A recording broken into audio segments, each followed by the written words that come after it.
Aimeriez-vous toujours avoir du succès dans votre apostolat? Apprenez à être patient et persévérant.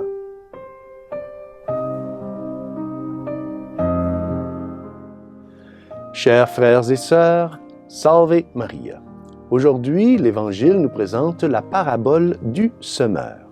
Cette parabole nous est présentée par Saint Matthieu, chapitre 13, versets 1 à 9. Et Saint Matthieu commence son évangile en nous disant que le Seigneur était en train d'enseigner la foule et qu'il y avait tellement de personnes qu'il donc embarqua, qu'il monta sur une barque. Et là, de la barque, il enseigna la foule qui, eux, étaient sur le rivage.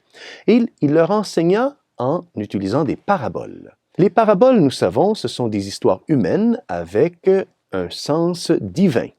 Pourquoi est-ce que le Seigneur utilise les paraboles? Il utilise les paraboles afin de nous faire réfléchir, car il veut que nous découvrions ce qu'il veut dire en utilisant ces paraboles afin de mieux assimiler son enseignement. Donc, la parabole du semeur est divisée en deux. La première partie, c'est une partie qui est triste. La deuxième partie est une partie qui est joyeuse. La première partie, donc, c'est le semeur qui va et sème du grain.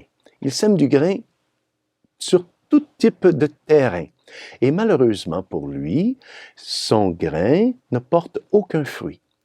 Et ce sont soit les oiseaux qui mangent le grain, ou alors c'est le soleil qui brûle le grain, ou alors ce sont les ronces qui étouffent le grain. La deuxième partie, c'est une partie joyeuse, car le semeur sème son grain, et alors le grain porte du fruit, et porte du fruit en grande abondance. Saint Matthieu nous dit un 100%.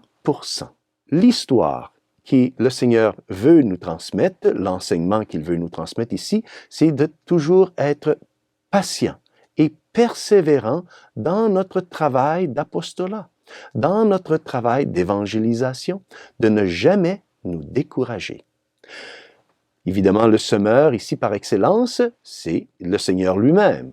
Notre Seigneur, c'est lui qui, par sa grâce, qu'il sème dans tous les cœurs, il espère avoir une conversion et il espère que ces personnes ensuite commencent à porter du fruit de miséricorde et de bonnes œuvres.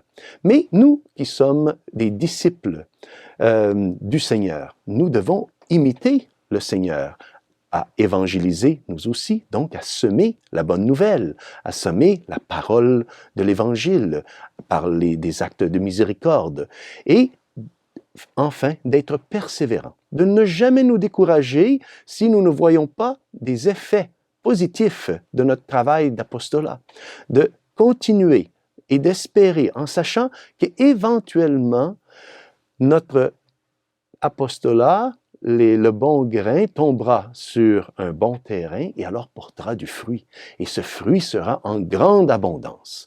Donc, demandons à Notre-Dame aujourd'hui de nous donner cette patience, cette persévérance dans notre évangélisation, dans notre travail apostolique, et elle, comme une bonne mère, nous aidera à faire en sorte que notre travail porte du fruit au centuple pour la gloire de Dieu. Et que Dieu Tout-Puissant vous bénisse, au nom du Père, du Fils et du Saint-Esprit. Amen. Salve Maria!